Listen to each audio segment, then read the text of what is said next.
महाशिवरात्रि की व्रत कथा। एक बार पार्वती ने भगवान शिवशंकर से पूछा, ऐसा कौन सा श्रेष्ठ तथा सरल व्रत पूजन है जिससे मृत्यु लोक के प्राणी आपकी कृपा सहज ही प्राप्त कर लेते हैं। उत्तर में शिवजी ने पार्वती को शिवरात्रि के व्रत का विधान बताकर यह कथा सुनाई। एक गांव में एक शिकारी रहता था। पशुओं की हत्या करके वह अपने कुटुंब को पालता था। वह एक साहूकार का ऋणी था, लेकिन उसका ऋण समय पर न चुका सका। क्रोधवश साहूकार ने शिकारी को शिवमठ में बंदी बना लिया। संयोग से उस दिन शिवरात्रि थी। शिकारी ध्यानमग्न होकर शिव संबंधी धार्मिक बातें सुनता रहा। चतुर्दशी को उसने शिवरात्रि की कथा भी सुनी। संध्या होते ही साहूकार ने उसे अपने पास बुलाया और ऋण चुकाने के विषय में बात की।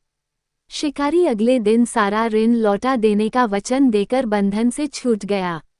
अपनी दिनचर्या की भांति वह जंगल में शिकार के लिए निकला, लेकिन दिन भर बंदीगृह में रहने के कारण भूख प्यास से व्याकुल था। शिकार करने के लिए वह एक तालाब के किनारे बेल वृक्ष पर पड़ाव बनाने लगा। बेल वृक्ष के नीचे शिवलिंग था जो बिल्वपत्रों से ढका हुआ था। शिकारी को उसका पता न चला।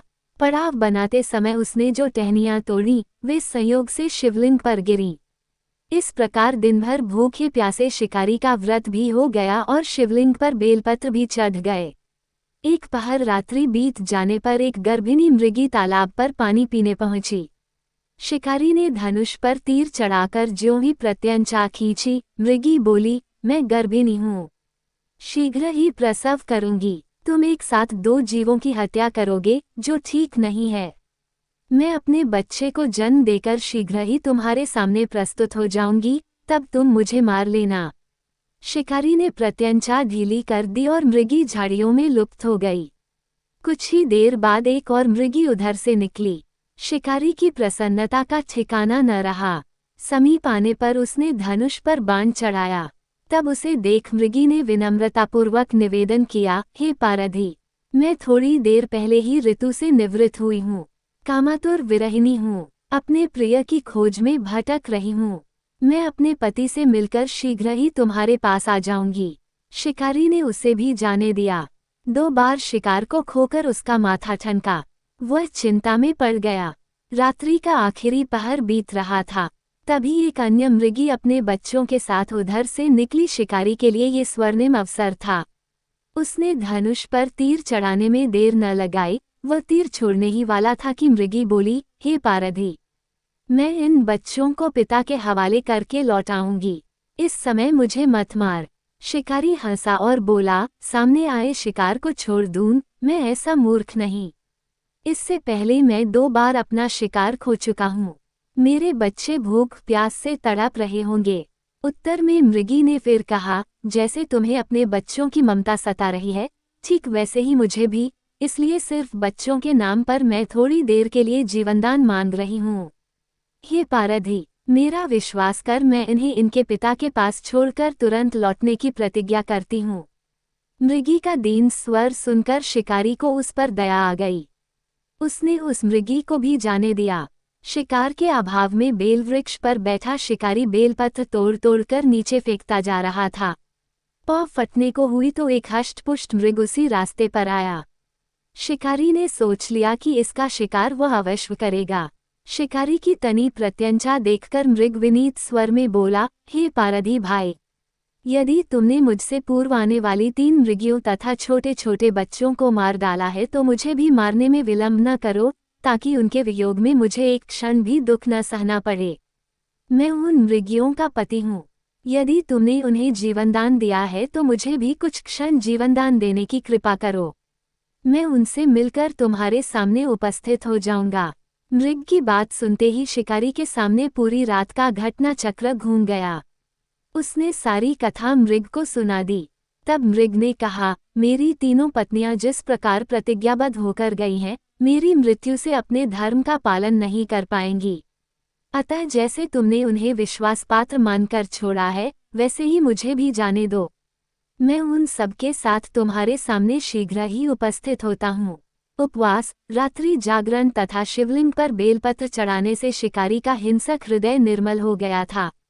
उसमें भगवद शक्ति का वास हो गया था। धनुष तथा बाण उसके हाथ से सहज ही छूट गए। भगवान शिव की अनुकंपा से उसका हिंसक हृदय कारुणिक भावों से भर गया। वह अपने अतीत के कर्मों को याद करके पश्चाताप की ज्वाला में जलने लगा। थोड़ी ही देर बाद मृग सपरिवार शिकारी के समक्ष उपस्थित हो गया ताकि वह उनका शिकार कर सके, किंतु जंगली पशुओं की ऐसी सत्यता, सात्विकता एवं सामूहिक प्रेम भावना देखकर शिकारी को बड़ी ग्लानि हुई। उसके नेत्रों से आंसुओं की झड़ी लग गई। उस मृग परिवार को न मारकर शिकारी ने अपने कठोर हृदय को जीव हिंसा से हटा सदा के लिए कोमल एवं दयालु बना लिया। देवलोक से समस्त देव समाज भी इस घटना को देख रहा था। घटना की परिणति होते ही देवी देवताओं ने पुष्प वर्षा की। तब शिकारी तथा मृग परिवार मोक्ष को प्राप्त हुए। महाशिवरात्रि की व्रत कथा। एक बार पार्वती ने भगवान शिवशंकर से पूछा, ऐसा कौन सा श्रेष्ठ तथा सरल व्रत पूजन है जिससे मृत्यु लोक के प्राणी आपकी कृपा सहज ही प्राप्त कर लेते हैं। उत्तर में शिवजी ने पार्वती को शिवरात्रि के व्रत का विधान बताकर यह कथा सुनाई। एक गांव में एक शिकारी रहता था। पशुओं की हत्या करके वह अपने कुटुंब को पालता था। वह एक साहूकार का ऋणी था, लेकिन उसका ऋण समय पर न चुका सका। क्रोधवश साहूकार ने शिकारी को शिवमठ में बंदी बना लिया। संयोग से उस दिन शिवरात्रि थी। शिकारी ध्यानमग्न होकर शिव संबंधी धार्मिक बातें सुनता रहा। चतुर्दशी को उसने शिवरात्रि की कथा भी सुनी। संध्या होते ही साहूकार ने उसे अपने पास बुलाया और ऋण चुकाने के विषय में बात की। शिकारी अगले दिन सारा ऋण लौटा देने का वचन देकर बंधन से छूट गया। अपनी दिनचर्या की भांति वह जंगल में शिकार के लिए निकला, लेकिन दिन भर बंदीगृह में रहने के कारण भूख प्यास से व्याकुल था। शिकार करने के लिए वह एक तालाब के किनारे बेल वृक्ष पर पड़ाव बनाने लगा। बेल वृक्ष के नीचे शिवलिंग था जो बिल्वपत्रों से ढका हुआ था। शिकारी को उसका पता न चला। पड़ाव बनाते समय उसने जो टहनियां तोड़ी वे संयोग से शिवलिंग पर गिरीं। इस प्रकार दिन भर भूखे प्यासे शिकारी का व्रत भी हो गया और शिवलिंग पर बेलपत्र भी चढ़ गए। एक पहर रात्रि बीत जाने पर एक गर्भिणी मृगी तालाब पर पानी पीने पहुंची। शिकारी ने धनुष पर तीर चढ़ाकर ज्यों ही प्रत्यंचा खींची, मृगी बोली, मैं गर्भिणी हूँ, शीघ्र ही प्रसव करूंगी। तुम एक साथ दो जीवों की हत्या करोगे, जो ठीक नहीं है। मैं अपने बच्चे को जन्म देकर शीघ्र ही तुम्हारे सामने प्रस्तुत हो जाऊंगी, तब तुम मुझे मार लेना। शिकारी ने प्रत्यंचा ढीली कर दी और मृगी झाड़ियों में लुप्त हो गई। कुछ ही देर बाद एक और मृगी उधर से निकली। शिकारी की प्रसन्नता का ठिकाना न रहा। समीप आने पर उसने धनुष पर बाण चढ़ाया। तब उसे देख मृगी ने विनम्रतापूर्वक निवेदन किया, हे पारधी, मैं थोड़ी देर पहले ही ऋतु से निवृत्त हुई हूँ। कामातुर विरहिणी हूँ। अपने प्रिय की खोज में भटक रही हूँ। मैं अपने पति से मिलकर शीघ्र ही तुम्हारे पास आ जाऊंगी। शिकारी ने उसे भी जाने दिया। 2 बार शिकार को खोकर उसका माथा ठनका। वह चिंता में पड़ गया। रात्रि का आखिरी पहर बीत रहा था। तभी एक अन्य मृगी अपने बच्चों के साथ उधर से निकली। शिकारी के लिए ये स्वर्णिम अवसर था। उसने धनुष पर तीर चढ़ाने में देर न लगाई। वह तीर छोड़ने ही वाला था कि मृगी बोली, हे पारधी, मैं इन बच्चों को पिता के हवाले करके लौटाऊंगी। इस समय मुझे मत मार। शिकारी हंसा और बोला, सामने आए शिकार को छोड़ दूं, मैं ऐसा मूर्ख नहीं। इससे पहले मैं 2 बार अपना शिकार खो चुका हूँ। मेरे बच्चे भूख प्यास से तड़प रहे होंगे। उत्तर में मृगी ने फिर कहा, जैसे तुम्हें अपने बच्चों की ममता सता रही है, ठीक वैसे ही मुझे भी, इसलिए सिर्फ बच्चों के नाम पर मैं थोड़ी देर के लिए जीवनदान मांग रही हूँ। हे पारधी, मेरा विश्वास कर, मैं इन्हें इनके पिता के पास छोड़कर तुरंत लौटने की प्रतिज्ञा करती हूँ। मृगी का दीन स्वर सुनकर शिकारी को उस पर दया आ गई। उसने उस मृगी को भी जाने दिया। शिकार के अभाव में बेल वृक्ष पर बैठा शिकारी बेलपत्र तोड़ तोड़कर नीचे फेंकता जा रहा था। पाँव फटने को हुई तो एक हष्टपुष्ट मृग उसी रास्ते पर आया। शिकारी ने सोच लिया कि इसका शिकार वह अवश्य करेगा।